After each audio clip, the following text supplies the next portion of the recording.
You're listening to episode 4 of the Women's Fitness Podcast with Kelly Bakewell PT and Iszi Lawrence. The information in this podcast should not be taken instead of medical advice. We are not doctors, just passionate about fitness, progress and feeling good. You can find out more about us at womensfitnesspodcast.com, but for now, time for some real talk about the mess, stress and silliness that will get you achieving your goals. You're not sleeping? No. I'm also about 5,000 degrees. 5,000 degrees? Yeah. In terms of temperature? Yeah. Okay. I'm sat quite close to you and it seems alright. I know. Yeah. I only have two heats. Two hots? Yeah. Yep. Freezing and boiling. Yeah. I'm either like flame on or ice cold. Time of the month I'm always like flame on, like constantly. Proper. At all times. Can't come near me. So what have you been up to this week? I had like 6 clients almost back to back on Friday. That sounds just like a horrific exercise you're going to make them do. But this is one of my proudest sweat moments so far. It was quite chilly on Friday, so I put on some black, because we have to wear black trousers, and they're like fleecy on the inside. Ooh, nice. And it was quite cold outside, so I was like, this is fine. Put them on, went to work. So 2 clients, I had about 40 minutes. I thought, well, I'll just get my own workout in. About half an hour through my workout, I nearly died of heat exhaustion. And I had sweat so much through my legs that just my underwear was soaking. Like, I was absolutely, like, dripping. My underwear always gets soaked. It was just horrific. And then I put my top on, like, for work, which has got, like, written on the back of it, training a client. But it's in, like, that kind of sticky-on stuff. So I was showing one of my clients a move. I was showing a, like, dumbbell bench press. So I laid down on the bench. And then when I got up, I'd sweat around the writing perfectly onto the bench. I was like, that is skills. You should have photographed Should have done, yeah. I was like, you have to beat this amount of sweat now. Yeah. Lie down in my sweat, clear up my... Up to those goals. Do you use your client as like your own workout towel? Is that... That's one of the worst things about having to do shifts in the gym is having to wipe up other people's sweat. Yeah. Winds me right up. I find it in interval training classes... And there's a lot of lovely men who do drip. Yeah. And you have to just... Because you don't have time to sort of clean up after I mean, that's them. fine. But when they've been on a bench and it's just everywhere and I'm like, good, I'll just clean that up, shall I? Brilliant. Oh, Thanks. It's not nice. No. I'll tell you what, though.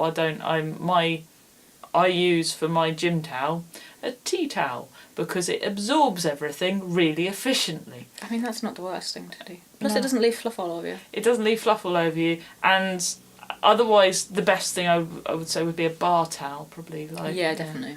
That would. Or just any form of towel would be a good plan. So you're not just sweating everywhere for everyone else. Yeah, it's not pleasant. Because you're going to sweat. Like, it's fine. Sweating's fine. Also, it's a really good way, because I like to keep my phone with me, and it's a really good way of sort of wrapping your phone up and keeping it with you as well when you're not using it. Yeah. Which I kind of think is the thing of if I'm, exerting myself over here, somebody's going to be brave if they want to steal my phone, to come up to me, get my towel, which is not nice, and then go through it and try and find valuables. Yeah, I think you've got to be definitely my thief invested device, in that. That's why I keep all my jewellery in the toilet. That's not true. Very good. I wasn't ready for that revelation. What have I done this week? I was up at Oxford Jiu-Jitsu yesterday, and that was really fun. A lot of boxing. The thing with Jitsuka is we're rubbish at boxing. So it's basically, hey guys, just try and slip. Nobody can slip. We just get punched in the face constantly. It's quite fun. Weaving's always good fun. Indeed. Because everyone just ducks and you're like, don't duck straight down. Weave. Yeah. Everyone just goes straight down. You're like, oh right, okay, good. So now where are you going to go from there now? Because the side like that and slip. But no, it's rubbish. But I did do handstand break fall, and I was really happy. Yeah, sweet. And I did it even diagonally, so you're not like the sensei.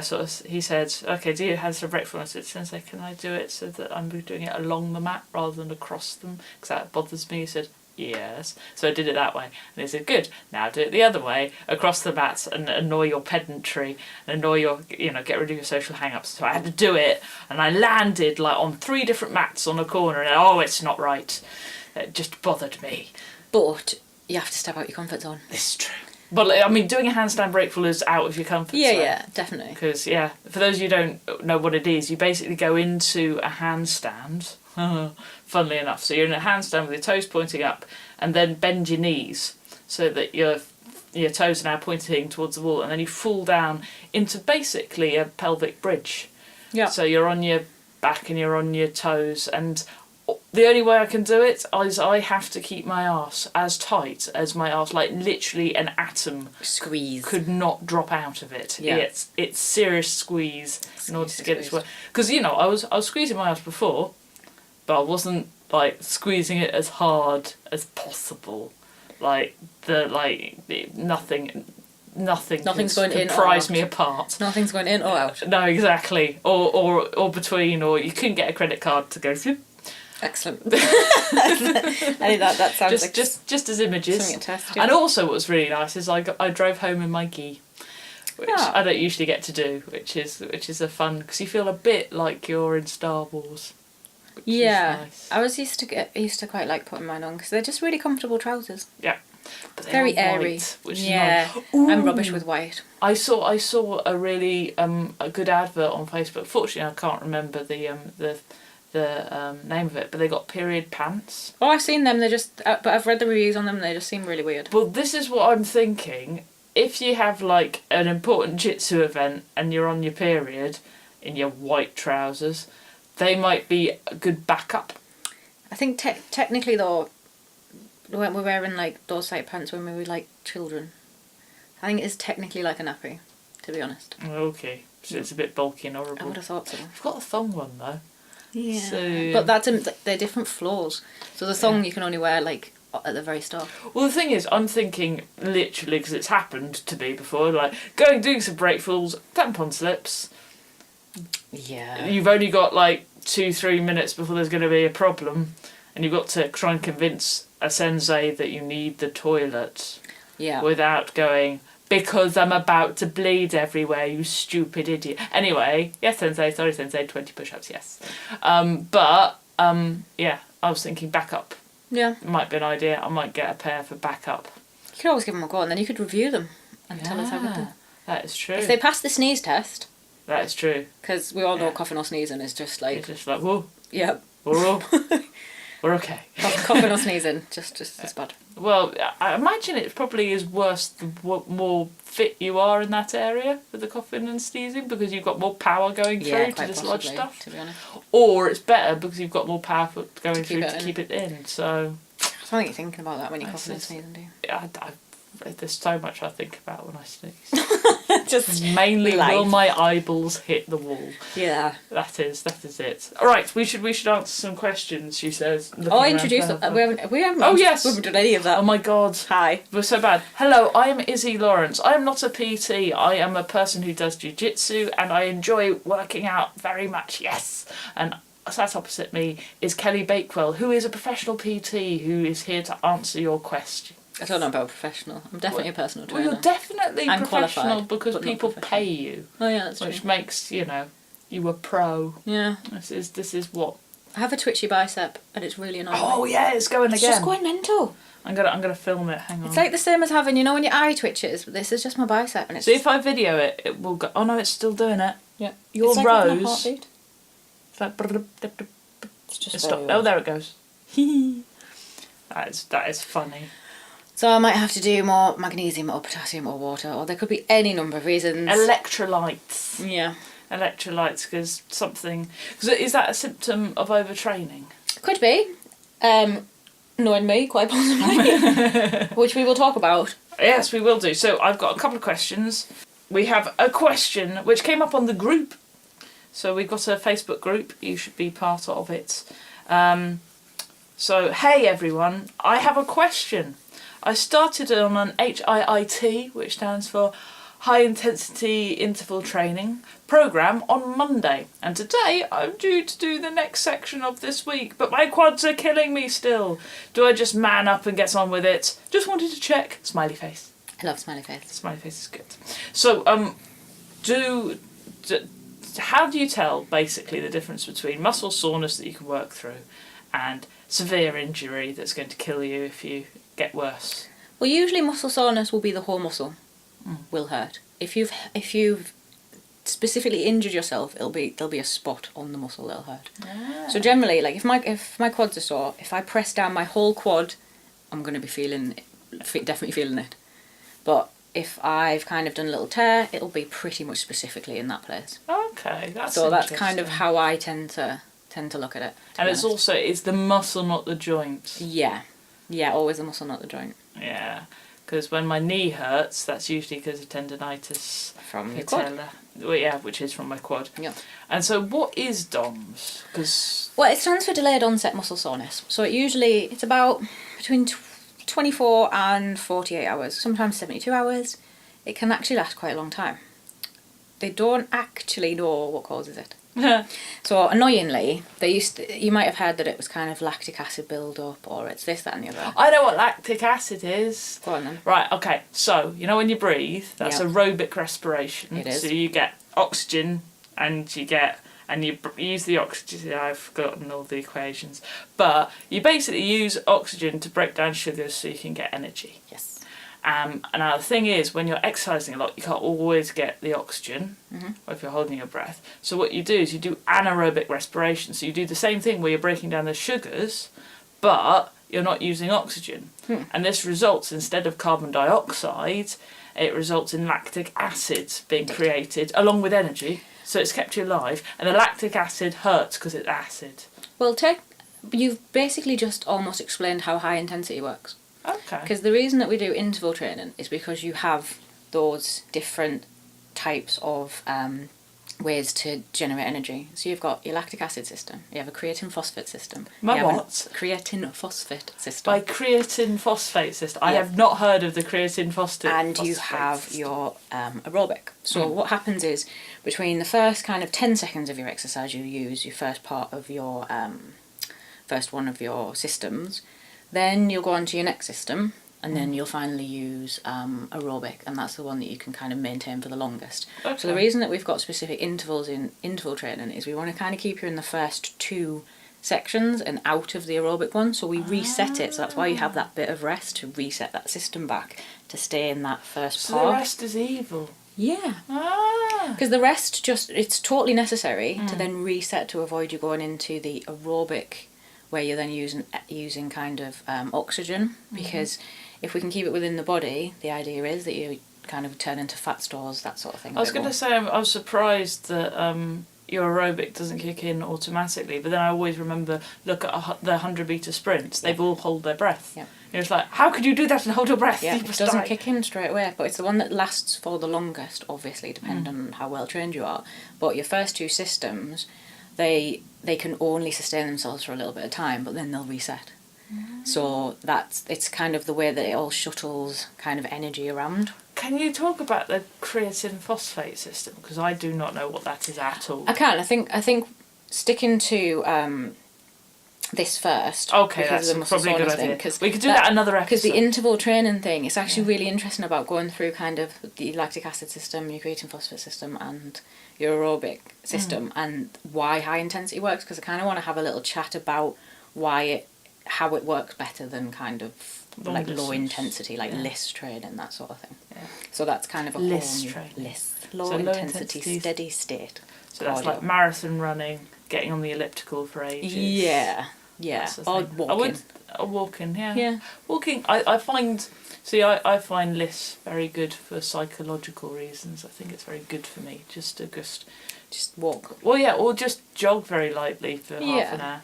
Yeah, it tends to be a little bit more kind of mental, I would Yeah. say. But anyway, where were we? DOMS. Oh, yeah, so yeah. that's So- it's not lactic acid. They now say that there's enough evidence to show that it's not that. So they have decided that the inflammatory response, which would be the lactic acid, would be inflammatory. They've decided that's been put to bed now, so that's not a thing. They think it's quite more likely to be something to do with the things surrounding the area surrounding the muscle kicking off. Okay. But they don't actually know. That basically the bones of it are. No one knows why DOMS happens. There's lots of different theories on it, but no one's proven anything yet. I think it's your body whinging, going, Basically, why did you do yeah. that? Don't like it. Basically, I mean, you can get DOMS for like several days. Oh no, I've still got Yeah. I've still got it from Saturday because of you. Some people are genetically predisposed to have DOMs a little bit worse. If you're new to training, you'll sometimes get DOMs a little bit worse. And they seem to think that DOMs, if you're getting them, it tends to be related to things that would induce muscle growth. So when your muscles grow, obviously, you're getting little micro tears. And then as those tears repair, that's how your muscle gets bigger. So anything that's kind of directly related to the muscle growth tends to be what gives you DOMs. So like the eccentric part of an exercise, so like the negative part of it. So this is where... Izzy speaks. Yes, Izzy speaks and just goes, I will explain what eccentric means, because it isn't like your uncle. Okay, No. What it is, for example, if you're Stiff doing... leg deadlifts. Well, or I was going to go for something simple like rowing. So if you're rowing an oar, well, it's just, it's just less. So if you're rowing an oar, you pull the oar towards you, that is, and then you lower it away from you. Yeah. It's the lowering it. Oh, sorry. It shouldn't actually roar in real life with exactly. stuff around you. Yes. As you let go of the oar and move it back and allow your muscles to re-extend, that is eccentric. Yeah. So if your muscles are loaded while in the extended position, so like in a bicep curl, if you still have a load while your muscle is fully extended, that tends to give you DOMs worse than.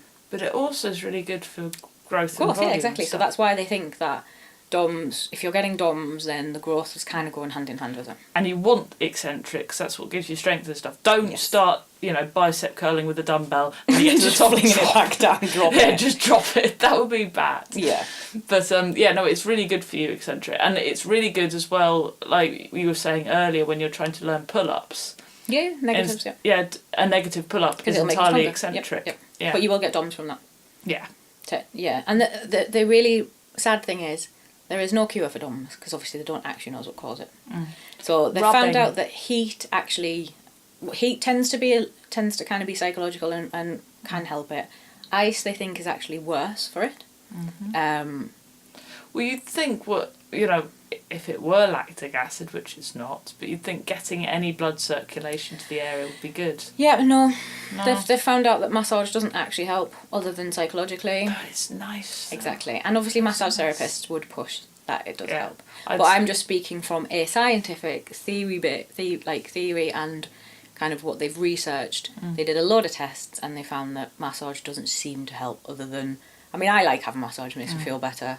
And then my muscles don't ache as much. But that's probably from something else, not the DOMs. See, I haven't. I've got myself one of those ball things which I use. Yeah. But I haven't yet braved a sports massage, because I've seen people after they've had one. Oh my god, they're horrific. Exactly. They make me cry. Yeah. Having your glutes released and having your IT band released, where they kind of go What's up. your IT band? Oh, I can't really show it. We might have to put a picture up, because it kind of like runs up the front. But to get to it, you have to go underneath your belly. Ooh. So they kind of dig into the side of your abs and then underneath to kind of release all through that and down. It's disgusting. It's really disgusting. I feel very strongly about this. Yes, Arms were folded then while I was talking about it. Yeah. So yeah, unfortunately there isn't actually a cure for DOMs, other than train through your DOMs. Unless you're in like a ridiculous amount of pain. And if you have got debilitating DOMs, like... I am very guilty of doing this myself, where I train myself so hard that I think I might die on the toilet. Like, I will sit down on the toilet and think, this is where I die, because I can't get back up. You shouldn't actually get to that point. No. Don't push yourself to that point. It's a bad idea. Because there's no such thing as overtraining, actually. Because a lot of the kind of personal, although I did my personal training course, a lot of the information that I found really useful in my continued learning was from someone called Phil Learning. He's a really, really awesome person on the subject. He's really well read, and it's under recovering, not overtraining. Okay. So you can beast yourself as much as you like, as long as you take enough time off and eat well. And yeah, it is mainly that's the eating as well. You'll know if you are not recovering enough, because you will feel overly tired. Yeah. If your muscle soreness lasts for longer than 3 days, if you are feeling ridiculously tired, if your heart rate is higher than your normal resting while you're resting, that means that you're you're fatigued and you're having to work a lot more. I heard as well, it's if your heart rate's really overly regular rather than slightly irregular. That's the thing I've heard somewhere. It's a weird... Look, your face is going, I'm not really sure about that, Izzy. Can you say that? But I think... Because if your heart rate's dead... I think we're trying to say the same thing. That's what... Okay. No. I'm not saying if your heart rate's high. So say you have a normal heart rate of 60. You mean if it's not going like... Ba-dum-ba-dum, it's going ba-dum-ba-dum-ba-dum. Yeah, exactly. Okay. But that's the good thing. Yeah. So it's good that it's got a slightly irregularity to it. It's bad when it's like a clock. Yeah. Apparently. I don't know. That'd be quite interesting. That's what I heard. That's what I heard. I might write in. Into it. Yeah. Write in and say Izzy's an idiot, and she's just picking up like. Facts. No, I'm interested as well. I mean, I don't know everything, so it's nice to learn new things. Mm-hmm. But generally, like, average heart rate's about 72. If you're really quite healthy, between 50, 60, resting. But it's good to know your own heart rate, because I've got some clients who I've had them on the trainer doing high intensity. And I know that their heart rates are quite low. So if I didn't know that, and I'm going, get your heart rate into 170, this is how I know you're working hard, like, they'd die. Because their heart rate is like only about 100 and is really quite low to start with. Well, you see, I have a massive expansion in terms of heart rate, because like my average heart rate on my watch usually says about 56. Yeah. And when I exercise, I can get it up into the 190s. Oh yeah, I've had mine up to 200 before. I thought I was going to die. But that's knowing your heart rate. Like, don't go by what books tell you. It's good to know it, and then if it is elevated while you're not doing something, then your body's under stress, like metabolic stress. I was in bed and I was wearing my watch, and I said, I'll check my heart rate, and I checked it, and it was 36. And I got really scared and went straight up to 70. I mean that's good. I was like, oh! And then occasionally I'll wake up and it's like 45 to 49 if I'm just like... You're like totally resting. Totally, just completely zoned out. Yeah. But that's good. I mean, it's good to know what your heart rate is. I mean, if your joints are overly sore, then you're overtraining. Realistically speaking, if you're going from... This is the thing. So what people tend to do is they'll join a gym. So I think this person that's sent us a question, she's just gone back to the gym. And what they do... And this is awesome, but I'm just saying why it's happening. If I go from not doing an awful lot to then, when people tend to join a gym, they go, right, I'm going to go 5 or 6 times a week. And I'm also going to cut my calories because I'm going to diet. So they're already cutting their calories from what they usually have just to do, not even going to the gym. So they're sedentary. So they're sedentary, cutting their calories and then increasing their output. So they're going to get DOMs, and they're going to overtrain, and they're going to get tired, and they're going to get joint problems, and they're going to get hurt. And they're going to give up going to the gym. Yeah. So with all my clients, if they're new to the gym, I will tend to do maybe 2 weeks of kettlebell stuff. Mm-hmm. So I'll only let them go maybe 3 or 4 times a week for about 40 minutes, and we'll start off with kettlebell training, just to ease them into doing some sort of work, and I won't change their diet until I've found out what their maintenance level is. Because you shouldn't just add yourself loads of work, cut your calories. It's like a massive shock to the system. But people weirdly don't... Obviously, if you don't know, you don't know. But it's something that you don't even think about, because you just go, well, this is what I should do. So you just do it. But now if you actually sit back and think about it, why would you go and do something 5 times a week and then reduce the amount you're eating to do it? You're like, just going to increase my input massively. Because I want to do it now. Yeah, just increase your output, decrease your input. That's not how you work with most like work. I remember when I first joined the gym, in the first time I did squats on the squat rack, and I thought, this is all right, I'm quite good at this, this is great. The next day, I could not bend at the waist at all. Exactly. It was really bad. So just take it a little bit easy and just ease into the gym. Like, that extra week or extra 2 weeks of getting prepared to do something. Like, you don't just suddenly run a marathon, generally speaking. And that's the same as a gym. Don't join a gym and then go hell for leather while not eating enough.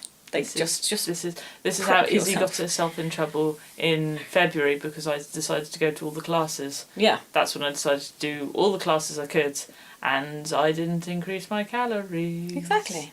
And I lost a lot of weight. Because most people will go to the gym because they want to get fit and they want to get slimmer, so they'll try and do it all at once. So they'll decrease their calories and increase their output. And it's about, self-care is really important. It's long term. You shouldn't be thinking like short-term goals. Like, if you're losing kilograms a week, something's going wrong.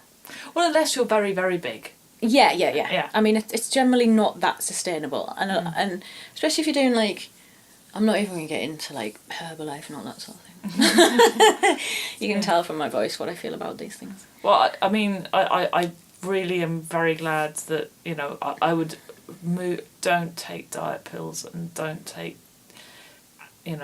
apple cider vinegar and stuff. It's not a quick fix, because you're losing if you're losing water weight, you're losing important vitamins and minerals and everything that are just then secreted out of you. If you're going to the toilet constantly, then something is not staying in your body that you need. Yeah. If you exercise, don't eat like a pig. Basically, just don't eat everything, and you know what's good for you and what's bad for you. 80-20. Yeah. Don't deprive yourself of things, but don't eat everything in sight. Yeah. I mean, and by 80-20, we are adults, like you said. Yeah. Like, that was a really good quote. Like, that I read thing. I was like, that makes so much sense. Like, be a parent of yourself. I was like, that is genius. Well, it's my philosophy, because basically I find myself, I'm one of these people who finds myself being horrible to myself. So I'll be like, I used to run when I was first, and I couldn't run. And I used to pace myself by going, you're stupid, I was ugly and fat, you're stupid, I was ugly and fat, and just do it as punishment. Yeah, it was just pure punishment, no enjoyment, no reason for doing it other than punishment as well. It wasn't even like I was thinking I need to lose weight particularly, or I need to get fitter. It was just, I just hated myself and that sort of thing. Like, the military would not take that on as one of those pacing things. Exactly. So having a goal outside of that, like jiu-jitsu, and wanting to be able to be more acrobatic and wanting to be able to be stronger, I think are much more healthy and achievable goals than just wanting whatever. To punish yourself. Exactly. But it is that thing of, think of yourself as your own parent. So you've got DOMs, but you know that in order to get stronger, you have to go to the gym. So the idea is that you go to the gym, but you're not ridiculous. You make sure you're well nourished because you want to look after yourself. Yep. You don't, if you fail at something, you don't shout at yourself, your kid, and go, "Oh, you're an idiot! Never try that again. You'll fail at everything. You've got to get it right first time, or there's no point in anything." You'd never do that. You just have to go. This is why I haven't got kids. Yeah. But it is that sort of, you've got to be kind. But also you've got to have discipline. Yeah, it makes so much sense, because it's not about being a friend, because a friend you just go, yeah, go and have a slice of cake. But, because you want to be nice to them. It's about parenting, so you go, no, you've got to do your homework, you've got to get to school on time, you've got to go to the gym. Yeah. However, you've also got to have fun, you've got to take time off, you've got to, be lovely. Be your own parent. Totally makes sense. I like that. Cool. So, anything else about DOMs? No, other than I'm very sorry that I could not give you the magic thing that everyone would like, because they don't even know exactly what it is. I find, you see, the thing is, like, when we did the squats, because I did volume, I did 5x5, it was not volume, is it? It's strength, squats, with 80 kilograms on Thursday, bit sore on Friday, Saturday killing it, decided to do Kelly's class. So my hamstrings and arse were already sore. Then we did that, and then we did our little video, which dropped last week. Yeah, the press-up one. Not the press-up one, the other one, the squat one. Which we've got it, because at the moment it'll drop tomorrow technically, but now it's going to drop last week because of the magic of podcasting. Yeah. Mm-hmm. So we'll put up the videos we put up about squatting. That was only with 50 kilograms and just doing stuff, and that actually really helped because it was a bit of a stretch. And so I felt really good on Sunday, and then yesterday I was like, nope, back to square one. Yes. So I think at the moment I find also just upping your protein helps a lot. Oh yeah, always. Protein just shouldn't be a thing that you put up and down, and I'm going to talk about that in a second to answer the next question actually. Excellent. Well, talking of, let's have a jingle. Have you got a question for us? Get in touch on Facebook. Find us on Instagram using the hashtag WOMFITPod. That is WOMFITPOD. And on Twitter at WOMFITPod. Or go to the website womensfitnesspodcast.com. This one I thought was really interesting. So here's the question, and we got it through our website.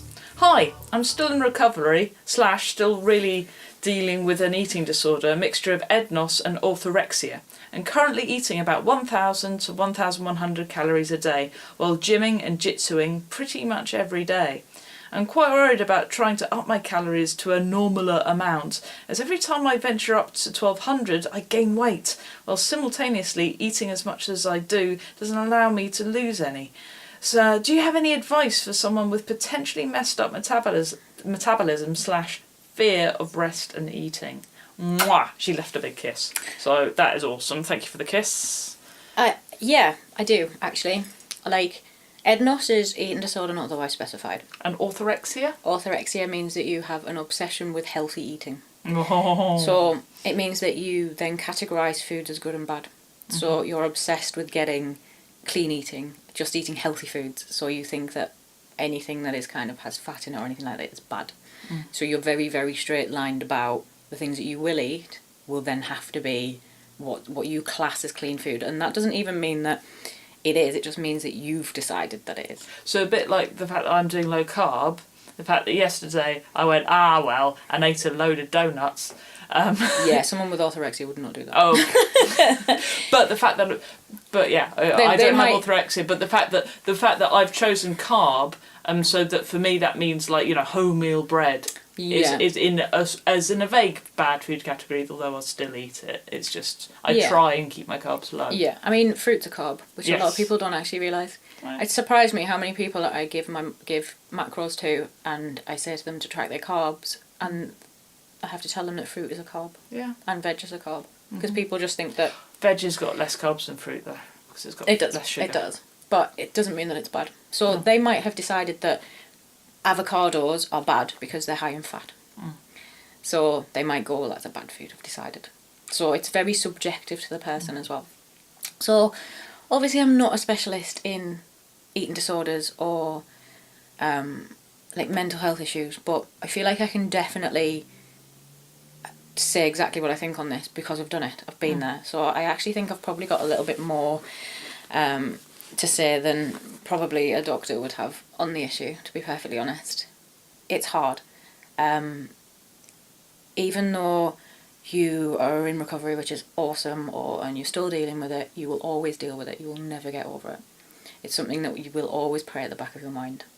I still do now. I still slip up every now and then. It's not a bad thing. It doesn't control me. I think one of the main things to do is to own it. So a lot of the time throughout the 15 years I had it, I would always just not address it and pretend it was happening to someone else. So every time I was sick, just moved on with my life instantly. Didn't think about it. That happened to someone else. So then I didn't have to address it. The whole thing with the reverse dieting side of things, you've got to really decide that this is now that you want to do it, because it's going to be tough. It's a lot more invested than you think it's going to be. So reverse dieting is a lot of bodybuilders use it when they're coming out of a competition, because they will have dieted down to only being on a certain amount of calories, and then if you come straight out of being on a diet like that and then try and go back to your normal calories, you will put on fat. Because your body will just get super excited. Just keep it on. So reverse dieting is a way to get yourself back up to a normal amount of calories. So the whole thing about messed up metabolisms, there's a lot of research saying that you can't mess your metabolism up. There's a lot of research saying you can. I'm of the opinion that you definitely can. Because if you are only giving your body a certain amount of food, like I used to be probably about 1,000 calories a day, maybe a little bit less, but between 800 and 1,000 calories a day. Jeez. But I am 5'3". So, and I didn't die. Fair enough, my hair was rubbish, my back teeth are all knackered and have all been filled. But outwardly, you couldn't really tell other than the fact I was really slim. But my body still functioned because it just shut down things that weren't that necessary as far as it was concerned. So it didn't send any vitamins to my hair. It didn't send like the blood supplies to those sort of places were kind of reduced. So it just was kind of on full economy level. So from it getting from there to then adding more calories to it to kind of get the metabolism to a point where it can run more efficiently and not be frightened to then use those calories for the maintenance of the body, you can't suddenly shock the system by giving it loads of it. So to reverse diet, you have to slowly add calories in. So what you're going to have to do is MyFitnessPal, put in what you're at the minute. So if you know you're eating like 1,100 calories a day, put that in. Don't go on what it recommends you do. You would have to find out what, because I don't know your height or that sort of business, what your total daily expenditure is going to be, like what we would need to work up to. What you would have to do is add about 3% a week of your calories. Okay, so that's really slow. Yes, it can take like a month or two from something from an eating disorder point of view. If you're doing a reverse diet from a show, it's slightly different. Because you, especially if you had, like, mine was 15 years, so I'd gone a really long time. So a couple of months, 3 months out of that amount of time is not that bad to kind of try and turn everything back round. What you have to do is, as you add that 3%, you will unfortunately have to weigh yourself, which can be a massive thing. So weigh yourself, see what that 3% has done to you in that week. What you're ideally trying to stay at that level of weight you are now while increasing your calories. So you will add that 3% every week. And it will not be from protein. You need to make sure your protein macro is there, and it will be carbs and fats that you're adding. So your protein macro should be your body weight. Yes, like if you're working out as much as you're working out. Not your body weight in pure protein, that would be impossible every day. But it's 1 gram for every pound. I would actually, for the amount she's working out, I'd go 1.1. Okay. Yeah, because she's going to need that extra protein. Okay, so for every pound, so work out what you are in American if you're English. Yeah. And for every pound, have 1 gram of protein. Yeah. And the rest is fats and carbs, just to whatever makes you happy.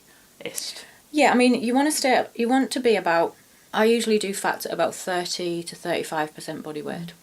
Okay. So that's generally how I work out fat macros. So you want to be staying around about that sort of level. So maybe you'd be adding like 5 grams of carbs, 1 gram of fat, or 2 grams of fat.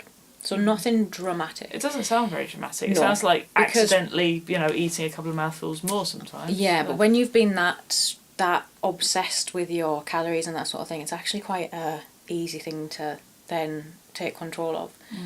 What we're wanting to do is get your body slowly used to having these extra amount of calories and the weight not changing. So if maybe you do it for 3 weeks, or maybe say you're adding like 60 calories a week or 100 calories a week, if you get to a week, maybe 3 or 4 weeks in, and suddenly you put a little bit of weight on, don't reduce your calories then, just wait 1 week without adding any calories. Your body will just go to homeostasis, so that happy spot, it'll just take a little bit more time to get there, so you then won't put weight on the next week. I think as well, because I notice, because I weigh myself every day, just because I like to take weekly averages at the same time, that way I know my weekly average roughly.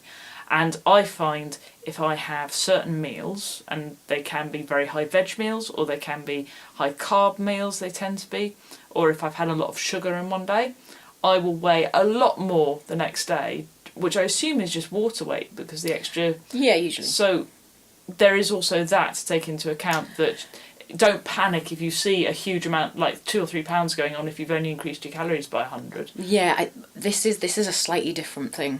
Okay. Because when you're doing a reverse diet, you will, when you have something like an eating disorder, because you will be in pretty much exactly those sort of calories. So you will... That's why you do it kind of over that week, because it's not like a daily fluctuation. Yeah. So make sure it's the same week and the same week. You will, there or thereabouts, pretty much be the same body weight. That's why you're doing it very slowly, because you won't have suddenly had a massive meal. So you'll have slowly increased it over that week. Then, if you have put weight on that week, hold off on adding your next step for 1 week, and you'll stabilise out, and then you'll be able to add again without putting any weight on. And the idea is that you're going to slowly put it up until you're close to your maintenance, like a realistic maintenance level. Then if you do want to put a little bit of weight on because you think that you're quite slim, you can then add a little bit more until you start putting a little bit of weight on, and keep doing that, then come back down to your maintenance level. So all we're trying to do is get the point where your body, because your body's functioning now at 1,100 calories. What we want is your body to function happily at maybe 1,600, 1,700, even more than that. So when I started, I built myself up from 800 calories a day to 2,200 calories a day. Cool. So I I don't put weight on right now. If I did want to put weight on, I would increase by 100 calories, like exactly the same way I've just said, to then put weight on. Then once I put it on, I would stop, and I would maintain at that level. So that's kind of the way you've got to do it. And as far as things like cardio go, don't do it. If you're recovering from an eating disorder, you will get obsessed with the cardio. It's kind of quite detrimental. Go to the gym, do your strength training. If you do cardio, you will then try and manipulate that to use it to keep your weight off, and you won't get that true reflection because you'll just get obsessed about that.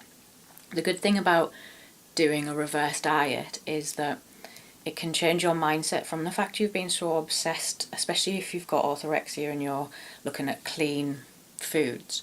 You will have been already obsessive about something. So what you're then doing, I know that because when I was really bad, doctors would try and get me out of my obsessive compulsiveness, and that's not going to happen. Like, I'm an obsessive compulsive person, so it would have. I'm sure, like, given years and years of cognitive behavioural therapy and all that sort of thing, I probably could have gotten out of it. But realistically, I just switched it to something else. And you used it to your advantage. Exactly. So if you know that that's how you're going to be, and you want to be able to help yourself with it, swap it to the reverse dieting and looking at it that way. And you need to then try and not look at foods as good and bad, which is another step completely. Yeah, because right now, except for me, is a very strong, very, beautiful, if you don't mind me saying so. Her face is hideous, but the rest of her is amazing. Yeah. It's kind of just flipping it round to see if food as good or bad. Take away the good or bad. It's fuel. Yeah. That's it. You're fueling your body, and taking away that stigma of it being really bad for you. Like a chocolate bar, if you put it in your body, there's some fat. Your body deals with fat. It deals with fat the same way as it deals with the fats from avocado. If it's chocolate fat, avocado fat, it's fat. Like, the nutrients are different. It's fats, like trans fats, all that sort of things, fats. It knows what to do with it. Yeah, so as long as you're not just gorging yourself on it and you're getting the right sort of nutrients, 80-20 is good. But so 80-20, explain 80-20. So 80% of the day eat well, 20% of the day. So 80% of your diet, okay. Yeah, and the thing is, like, that's exactly what I did.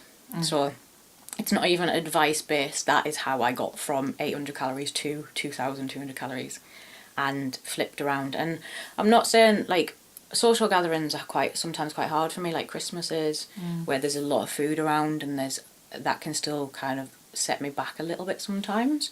But it does help being open about it, accepting it, having people to be able to talk to, and kind of just not letting yourself feel like you're letting yourself down. But it might be that you need to get someone to help you with your reverse dieting and with your training. Because if you kind of go in and try and do it yourself, you might obsess a little bit too much. If you go to, like, the doctors, that sort of thing, then obviously they understand things a little bit from the mental side of things, but having not gone through it and not knowing it from the training side of things, I don't think that they would be that way inclined to be able to write you kind of a plan. And I've gone through all this firsthand, so I went through doing tons of cardio. I was like, I'm going to go to the gym. Got addicted to cardio. Then had to kind of get myself out of that. So it's tough, but you can do it. I'd say doing jiu-jitsu is really good in terms that you have no control over what you're doing. So sometimes it's intense cardio, sometimes it's very slow technique, slow body control, core work, and really it's more similar to high interval, because the main bit of calorie burning in jiu-jitsu is you get thrown, you get put on the floor, and you have to get up again to get thrown again. Yeah. And it's the getting up off the floor that's the... And if you are really into jiu-jitsu, then that's going to really help you, because you're going to feel stronger. And the second that you start to feel stronger because of the increase in the calories, then that's going to help spur you on to go. So now I can't even imagine only eating 800 calories a day now. No, because I wouldn't be able to lift. I just don't even know how I'd function, to be honest now. Pretty much half of that in beef for lunch. Yeah. So it's just like, how? Yeah, it's absolutely possible, but I'm not going to lie, it's going to take time. Yeah. And it's going to be tough, but it's totally worth it. But what's really nice, and I find nice to hear, is that it's slow. Yeah. It is exactly like what you were saying with going to the gym, changing your diet all at once. everything is a gradual, slow thing. You've got to look after yourself. Yeah, because you're not, if you do your reverse dieting like this, you're not going to freak yourself out because you are, like you said about getting up to 1,400 calories, you start putting on weight. You won't if you do it slowly and let yourself have that week for your body to get used to using those extra little bits of calories. And what happens is then it doesn't store it just uses them. So it uses them to maintain the level you're at. That's the homeostasis thing. So then when you add another 100 calories, you haven't shocked it, it's going to use them for that week in the homeostasis. So you're then going to be able to gradually build it up without putting your weight on. Then you get to your maintenance. So clever. Yeah. Well, good luck. Yeah, let us know how you get on. Exactly. And if you have any more questions for us, we got loads. We got OneFitPod hashtag. We're on Tumblr. We got the womensfitnesspodcast.com. Yeah. We got the Facebook group, which is really good, and we're both on Instagram. Yeah, and we started doing some little videos as well because it's very difficult to kind of describe stuff. So I think Izzy's going to crack on with a video on bear crawls. Yeah, we're going to do that possibly next week. I think. Yeah. That'll be the fun times. Video for bear crawls. Exactly. But yeah, bear crawls, rawr. Also, if you're doing crab walks and you don't do pincers, you're missing out. Yeah, definitely makes it more fun. It does. And monster walks, it's raring and claws. Yeah. So, thanks very much. We will be back next week, and we should high five, shouldn't we? Yeah. Without saying fist. No fist. This time. Okay, no fist. Yes. Woo! Thanks for listening, but before you go, please spread the word about the podcast. Write us a review on iTunes, and we want your feedback. Go to womensfitnesspodcast.com or email womensfitnesspodcast@gmail.com. You can support us financially on Patreon, and also you can follow us. You can find Kelly Bakewell PT on Facebook and Instagram as @KellyBakewellPT, and you can find Izzy, that's me, on Instagram and Twitter as @Izzy_Lawrence. That is ISZI_LAWRENCE. Music by Boothby Grapho, available on bandcamp.com. We'll see you next week. High five on the internet.